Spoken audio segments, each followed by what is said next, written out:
नमो नमः। मधु संस्कृत कोचिंग में आप सबका स्वागत है। मैं डॉक्टर मधुमाला आज आप लोग के लिए एक बहुत ही आकर्षक और वीरतापूर्ण कहानी लेकर आई हूँ। जब जब धरती पे स्त्रियों का अपमान हुआ है तब तब प्रलय आया है। आपने रामायण भी देखा है।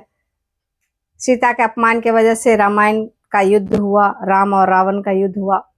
उसी प्रकार से अगर द्रौपदी का अपमान ना हुआ होता राजसभा में तो महाभारत ना होता। महाभारत तो आप लोगों ने सब लोगों ने देखा होगा। और महाभारत से ही कथा से जुड़ी एक कथा मैं आप लोग के लिए लेकर के आई हूं जिसका नाम है वेणी संहारम। जब द्रौपदी का अपमान हुआ, जब पांचों पांडव उसको जुए में हार जाते हैं तो दुशासन बलपूर्वक उसे पकड़ कर लाता है, बालों से घींचता हुआ लेकर के आता है। उसी समय द्रौपदी प्रतिज्ञा लेती है कि जब तक मैं इस अपमान का बदला ना ले लूं तब तक मैं अपने बालों को नहीं संवारूंगा, बालों को नहीं बांधूंगा। इसी घटना को आधार बनाकर भट्ट नारायण ने ये नाटक लिखा जिसका नाम है वेणी संहारम। वेणी का मतलब है चोटी और संहारम का अर्थ है संवारना। चोटी को संवारना, बालों को संवारना। तो वो अपने बालों को खुला ही रखती है जब तक कि ये प्रतिज्ञा उसका पूर्ण नहीं हो जाता। तो वेणी संहारम नाटक 6 अंकों का है। प्रथम अंक में जाते हैं श्री कृष्ण दूत बन करके और सभा में कहते हैं, दुर्योधन को समझाते हैं कि 5 भाइयों के लिए 5 गांव दे दो और युद्ध ना हो, ऐसा वो प्रयत्न करते हैं। लेकिन दुर्योधन कहाँ मानने वाला था। अहंकारी दुर्योधन, स्वाभिमान से भरा, अहंकार इतना भरा था कि वो एक गांव भी देने के लिए तैयार नहीं था। और उल्टे वो दूत को, श्री कृष्ण को बंदी बनाने का प्रयत्न करता है, जिससे और भीम और युधिष्ठिर जो है बहुत नाराज होते हैं, गुस्सा होते हैं और युद्ध आरंभ हो जाता है। दूसरे अंक में अभिमन्यु का वध है। दूसरे अंक में अभिमन्यु के वध के बाद दुर्योधन अपनी पत्नी भानुमति से मिलने जाता है। भानुमति अपने स्वप्न की बात कहती है। वो भानुमति सपने में एक अपशगुन सपन देखती है और देखती है कि एक नेवला है जिसने 100 सांपों को खा लिया। एक नेवला है जिसने 100 सांपों को खा लिया और वो आशंका व्यक्त करती है कि यह अपशगुन है। लेकिन दुर्योधन जो है उसे समझाने का कोशिश करता है कि ये सपना वगैरह कुछ नहीं होता और उसे अपने प्रेम आलाप में फंसाता है। फिर तृतीय अंक में क्या होता है कि द्वितीय अंक के बाद तृतीय अंक में युद्ध चलते ही रहता है और उस युद्ध में द्रोण का वध हो जाता है, गुरु द्रोण का वध हो जाता है, जिससे बहुत ही गुस्सा हो जाता है, क्रोधित हो जाता है अश्वत्थामा। और फिर उस पे जब कर्ण व्यंग करता है तो कर्ण को भी मारने को उद्यत हो जाता है। बड़ा मुश्किल से जो है वो दोनों में समझौता कराते हैं दुर्योधन। चतुर्थ अंक में दुशासन का वध का वर्णन है। चतुर्थ अंक में दुशासन का वध का वर्णन है।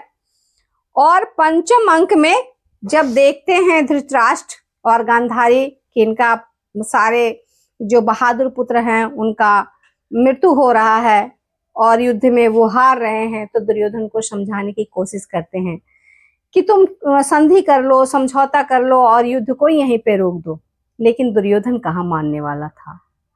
जब विनाश आता है तो बुद्धि कहाँ काम करती है, तो विनाश की तरफ अग्रसर होता है और वो संधि को नहीं मानता है। और जब संधि को नहीं मानता है तो युद्ध चलते रहता है, युद्ध चलते रहता है।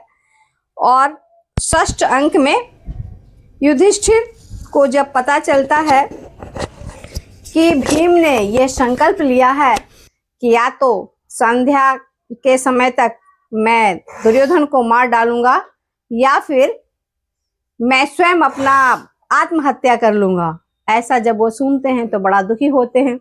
और उन्हें पता चलता है कि दुर्योधन कहीं छुप गया है, दुर्योधन दिखाई नहीं देगा। दुर्योधन ने ऐसे षड्यंत्र रचा कि मैं उसे मिलूंगा ही नहीं, मेरे से युद्ध ही ना कर पाएगा तो खुद ही आत्महत्या कर लेगा। लेकिन पांचाल उसे सूचना देता है कि दुर्योधन एक सरोवर में छुपा है, उसके पास एक विशेष शक्ति थी जिससे वो पानी के अंदर भी बहुत देर तक जीवित रह सकता था।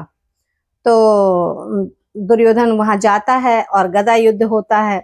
आकर के पांचाल सब लोग को सूचना देता है कि दुर्योधन और भीम में गदा युद्ध छिड़ गया है। सब लोग जाते हैं। दुर्योधन के एक मित्र होता है, चारवाक नामक राक्षस होता है। वो दुर्योधन का मित्र चारवाक नामक राक्षस होता है और वो आकर के गलत सूचना दे देता है युधिष्ठिर और द्रौपदी को कि दुर्योधन ने भीम का हत्या कर दिया। दुर्योधन ने ही भीम का हत्या कर दिया। तो ये दुखद समाचार सुनकर युधिष्ठिर विलाप करने लगते हैं और अग्नि में प्रवेश करना चाहते हैं वो। तभी जो है भीम सरोवर से लहूलुहान हुआ, खून से लथपथ बाहर आता है और बताता है कि भीम अभी जिंदा है। भीम ने दुर्योधन का वध कर दिया है और अपने हाथों को खून से सने हुए आता है और द्रौपदी के बालों को संवारता है। और वहां पे द्रौपदी की प्रतिज्ञा पूर्ण होती है। द्रौपदी कहती थी कि जब तक दुशासन और दुर्योधन का वध नहीं हो जाता और उसके खून से जब तक मैं अपने बालों को ना संवार लूं, तब तक मैं अपने बाल नहीं बांधूंगा। तो इस प्रकार से यह वीर रस के काव्य है और वीर रस का ये नाटक है और 6 अंकों का है। ये बहुत ही इंपॉर्टेंट नाटक है, नेट के सिलेबस में है ही और साथ ही बहुत सारे इंपॉर्टेंट एग्जामिनेशन में इससे सवाल पूछे जाते हैं। भट्ट नारायण ने बड़ा ही अच्छा और मनोरम ढंग से इस नाटक को लिखा है। हालांकि इसकी कथानक जो है वो महाभारत से ली गई है, लेकिन इन्होंने अपने कल्पना से बहुत ही आकर्षक और सुंदर ढंग से इस नाटक को लिखा है। जब भी आपको पढ़ने का मौका मिले तो जरूर पढ़ें और इसको देखें, इससे संबंधित सारे सवालों को जानने की कोशिश करें। अंक वाइज बड़ा ही अच्छे से सजाया गया है इस नाटक को। तो इस नाटक से संबंधित सवाल तो आते ही हैं, जैसे कि बेनी संहार नाटक की विधा क्या है, तो नाटक, और उसके बाद जो है रस क्या है। तो चूंकि युद्ध का वर्णन है तो वीर रस है, तो जहां वीर रस होगा वहां गुण भी ओज होगा। दूसरी कि इसमें अंक कितने हैं और कौन से अंक में क्या क्या है, क्या क्या इंपॉर्टेंट है। जब आप पूरे नाटक को पढ़ेंगे तभी आपको पता चलेगा कि कौन से अंक में क्या क्या इंपॉर्टेंट है। तो बहुत ही आसानी से और सरलता से इसके सवालों को जवाब दिया जा सकता है अगर आपने इससे जरा भी फायदा उठाए। तो आप इस वीडियो को लाइक करें, सब्सक्राइब करें और बेल आइकन को अवश्य दबाएं। और इससे संबंधित बेनी संहार से एक और ही है हमारे पास, एक और वीडियो पड़ी है जिसमें बेनी संहार से संबंधित बहुत सारे ऑब्जेक्टिव पड़े हैं और वो जा करके आप देख सकते हैं।